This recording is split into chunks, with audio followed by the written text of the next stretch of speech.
for the RWBYs. And the voice of Jaune. Is this following the vision of the late Monty? Oh, yes.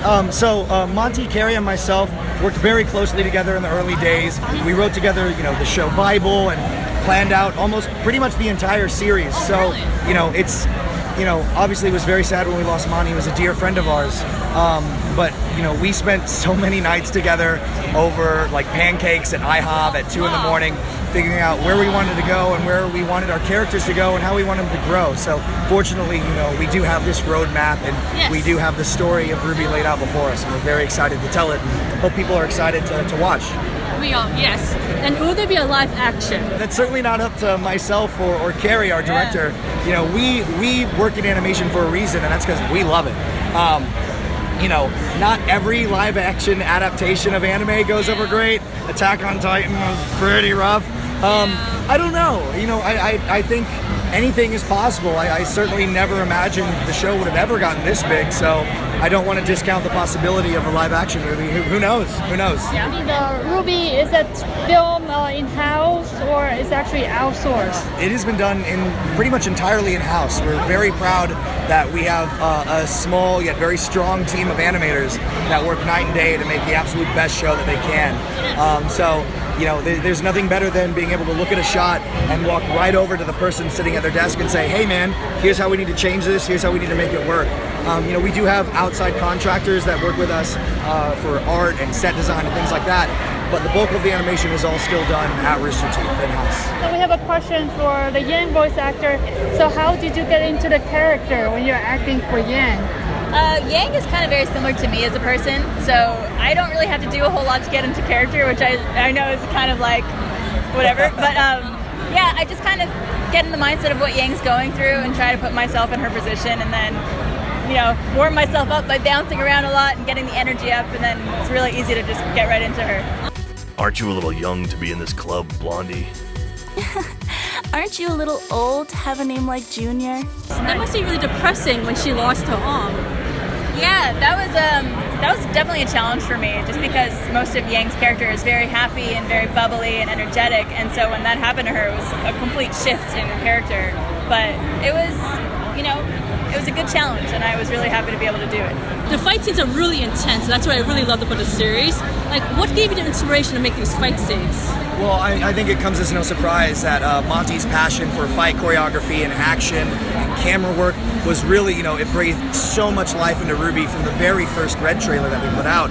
And, we loved his work, we were inspired by his work, and we do our best every day to try and just have as much fun as he did creating these action scenes. We look at the characters, we look at their weapons, we look at the environment and say, how can we make something absolutely nuts? Anytime an animator gets assigned to a fight, it's a strange combination of excitement and terror, because they know that all eyes will be on them. So I can tell you that every single one of our animators is always honored whenever they're given the chance to work on a fight, because that's their time to shine, their time to really flex their animation muscles.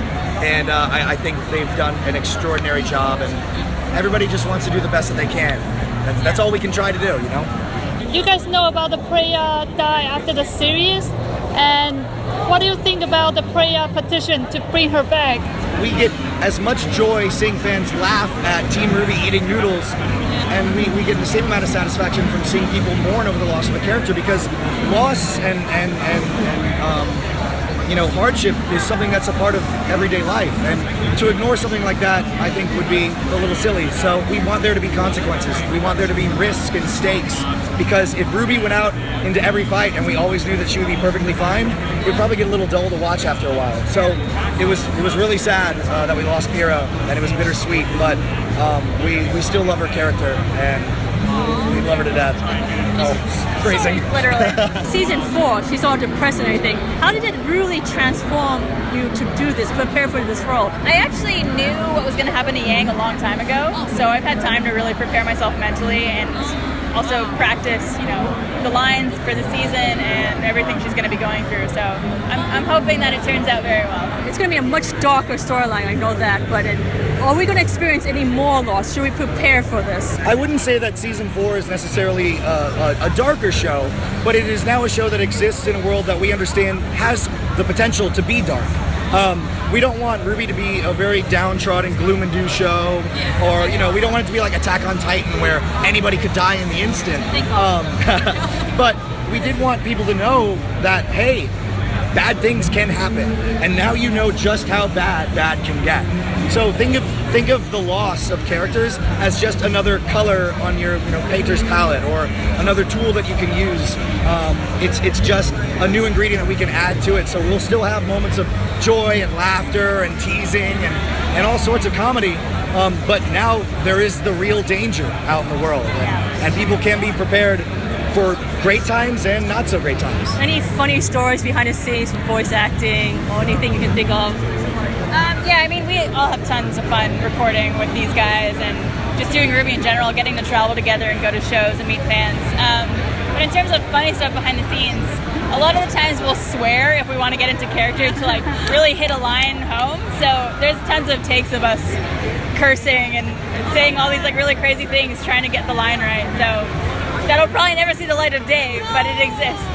So since the story was going really deep, how many seasons you think it will be for RWBY? Well, we don't want to give an exact number because, something that we've found is sometimes it takes more time to tell the story than we had originally anticipated. So sometimes scripts will end up longer or shorter. But I can tell you that we still have quite a ways to go, and hopefully we're just getting started. Sweet. What do you guys do like in your free time? Do you guys go party together? Anything special? Yes, we go off.